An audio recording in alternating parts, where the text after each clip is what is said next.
साल 1947 भारत को आज़ादी मिली।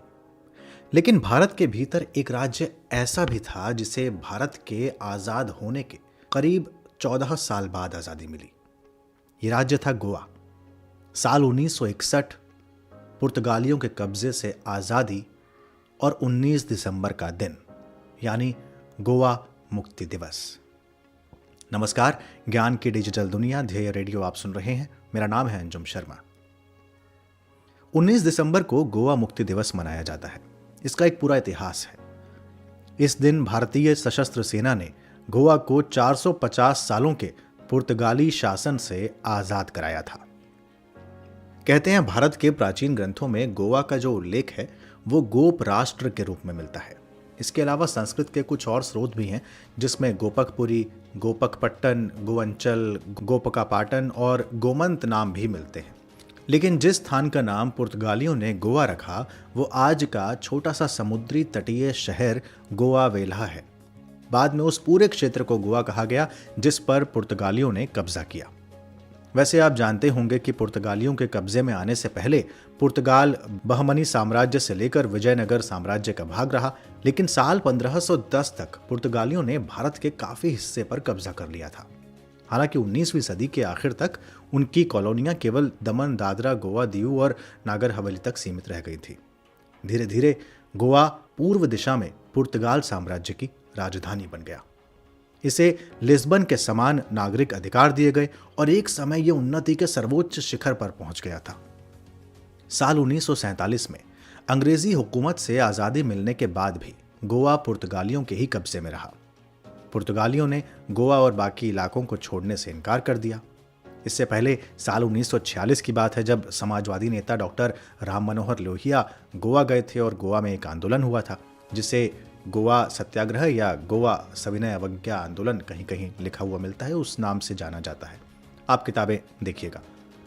आप जानते हैं कि आज़ादी के बाद सरदार पटेल सभी रियासतों को मिलाकर भारत को एक संघ राज्य का रूप दे रहे थे, लेकिन गोवा शामिल उसमें नहीं हो पा रहा था क्योंकि 1510 ईस्वी से गोवा और दमन दीव में पुर्तगालियों का औपनिवेशिक शासन था।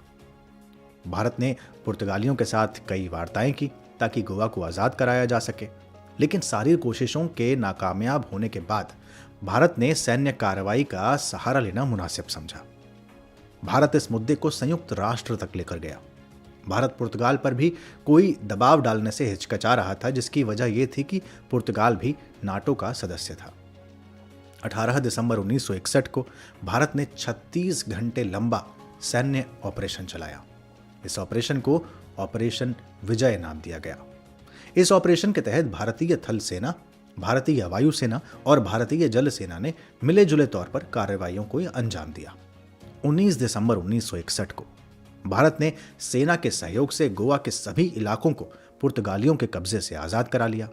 उस समय गोवा के गवर्नर मैनुएल एंटोनियो वेसलो दी सिल्वा आत्मसमर्पण के कागजात पर हस्ताक्षर करने के लिए तैयार हो गए थे और इस तरह गोवा को पुर्तगालियों के शासन से आजाद करा लिया गया।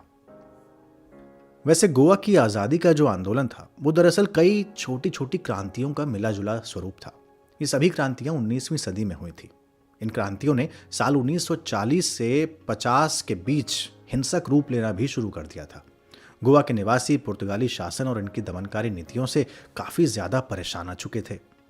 इसके अलावा पुर्तगालियों ने कई ऐसी सरकारी मुहिम भी चलाई थी जिसमें गोवा के हिंदुओं को जबरन ईसाई धर्म अपनाने पर मजबूर किया जा रहा था। तकरीबन 14 क्रांतियों के बावजूद कोई भी विद्रोह ऐसा नहीं था जिसे सफल कहा जा सके।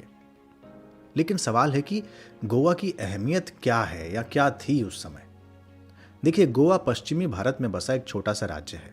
क्षेत्रफल के लिहाज से देखें तो ये काफी छोटा राज्य है और यहाँ की आबादी भी बेहद कम है, लेकिन इन सब के बावजूद व्यापारिक नजरिए से अगर आप इसे देखें तो इसे बेहद अहम समझा जा सकता है और कई व्यापारियों को ये अपनी ओर आकर्षित करता था।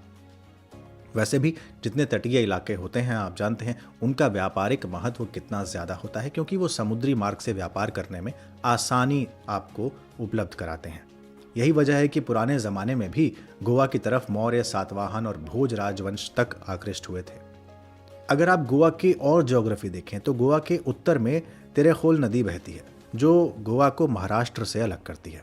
इसी तरह राज्य में मांडवी, ज्वारी, चपोरा, साल, बहुत सारी और नदियां बहती हैं। गोवा आप जानते हैं बायोटेक केंद्र के रूप में भी विकसित किया जा रहा है और मछली पालन यहाँ का प्रमुख उद्योग तो है ही, लेकिन यहाँ की अर्थव्यवस्था का मुख्य आधार पर्यटन है। आप भी बहुत सोचते होंगे कि छुट्टियां मिले तो हम गोवा होकर आएंगे, तो इसी तरीके से पर्यटन वहाँ की रीढ़ है। अगर भाषाओं में देखें तो कोंकणी गोवा की राजभाषा है और कुछ हिस्से में मराठी भी बोली जाती है। तो ये था मोटा मोटी गोवा के बारे में कुछ जानकारी। अब आज का सवाल आपको बताना है, मांडवी नदी पर कौन सा जलप्रपात बनता है, या मांडवी नदी कौन सा जलप्रपात बनाती है, वाटरफॉल ऑन मांडवी रिवर। ये मेरा सवाल है, बहुत आसान है, आप बिल्कुल आसानी से इसका जवाब दे देंगे, मुझे पता है। फिर भी टाइप कीजिए, बताइए कमेंट बॉक्स में क्या है इसका उत्तर। ये था आज का पॉडकास्ट।